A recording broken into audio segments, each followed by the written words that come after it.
ಅವರು ಆ ಕೇಸ್ ಮೇಲೆ ಏನಕ್ಕೆ ಬಂದರು, ಕುಟುಂಬ ವ್ಯಾಜ್ಯ ಮಹಿಳೆ ಅವ್ರದ್ದು 20 ಎಕರೆ ಜಮೀನದು, ಅದರಲ್ಲಿ 10 ಎಕರೆ ಮಾರಾಟ ಮಾಡಿಕೊಂಡು ಅಣ್ಣ ತಮ್ಮಂದರು ಪಾಲು ಮಾಡ್ಕೊಂಡಿದ್ದಾರೆ. ಅದರಲ್ಲಿ ನನಗೂ ಪಾಲು ಬರಬೇಕು ಅಂತ ಇವ್ರು ಬಂದಿದ್ದೆವು 2004ರಲ್ಲಿ.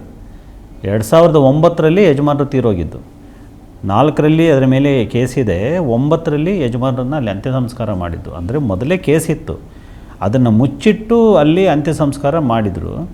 ಅದಾದಮೇಲೆ ಇವರು ಸಂತಾನಕ್ಕೆ ಬರ್ಬೋದಾಗಿತ್ತು. ಇವರು 3 ಮಕ್ಕಳಲ್ಲ, ಅಯ್ಯೋ ವಿಷ್ಣುವರ್ಧನ್ ಅವರಂಥ ದೊಡ್ಡ ನಟ ಬಂದಿದ್ದಾರಪ್ಪ, ನಮ್ಮ ಕುಟುಂಬದ ನಮ್ಮ ಲಾಭಗಳಿಗಿಂತ ಅವರ ಸ್ಮಾರಕ ಇರೋದೊಂದು ಘನತೆ ವಿಷಯ ಆಗುತ್ತೆ ಅಂತ ಹೇಳಿ ಬಂದಿದ್ದರೆ ಅವರಿಗೆ ಪರಿಹಾರವೂ ಸಿಗ್ತಿತ್ತು, ಗೌರವವೂ ಸಿಗ್ತಿತ್ತು, ಇಷ್ಟೊತ್ತಿಗೆಲ್ಲ ಬಗೆಹರಿತಿತ್ತು. ಬಟ್ ಇವರು ಹಠಕ್ಕೆ ಬಿದ್ದರು.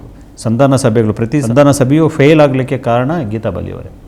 ಸೊ ಅಂಬರೀಷ್ ಅವರ ಮನೆಯಲ್ಲಿರ್ಬೋದು, DC ಅವರ ಮನೆಯಲ್ಲಿರ್ಬೋದು, ಸರ್ಕಾರಿ ಅಧಿಕಾರಿಗಳು, ಮುಖ್ಯಮಂತ್ರಿಯವರ ಕಚೇರಿಗಳಲ್ಲಿ ಆಗಿದ್ದಂಥದ್ದಿರ್ಬೋದು, ಎಲ್ಲೆಲ್ಲ ಅದೆಲ್ಲದಕ್ಕೂ ಕಾರಣ ಇವರೇ. ಯಾಕಂದರೆ ಇವ್ರದ್ದೊಂದು ಡಿಸಿಷನ್ ಇತ್ತು, ಒಂದು ನನಗೆ ಮಾರಿದ 10 ಎಕರೆಯಲ್ಲಿ ಪಾಲು ಕೊಡಿ ಅಥವಾ ಉಳಿದ 10 ಎಕರೆಗೆ ನನ್ನನ್ನು ಟ್ರಸ್ಟಿ ಮಾಡಿ ಅಂತ. ಅವ್ರ ಮಕ್ಕಳು ಎರಡಕ್ಕೂ ಇಲ್ಲ, ನಿನಗೆ ಮದುವೆ ಮಾಡಿ ಕೊಟ್ಟಿದ್ವಿ, ಮನೆ ಕೂಡ ಕೊಟ್ಟಿದ್ವಿ, ಆದ್ದರಿಂದ ನಿನಗೇನು ಕೊಡೋಂಗಿಲ್ಲ ಅಂತ ಅವ್ರ ಮಕ್ಕಳದು. ಸೊ ಈ ಹಗ್ಗ ಜಗ್ಗಾಟದ ಮಧ್ಯೆ ಆಮೇಲೆ ಬಸವಳಿದಿದ್ದು ಸ್ಥಳಾಂತರ ಆಗಿದ್ದು ಯಜಮಾನರು. ಭಾರತಿ ಮೇಡಮ್ ಅವರು 6.5 ವರ್ಷ ಕಾದು ಕೊನೆಗೆ ಇವರಿಂದ ಆಗಲ್ಲ, ಇವು ಕುಟುಂಬದ್ದು ತುಂಬ ಸಮಸ್ಯೆಗಳಿದ್ದಾವೆ ಅಂತ ಹೇಳಿ ಅವರು ಹೊರಟರು.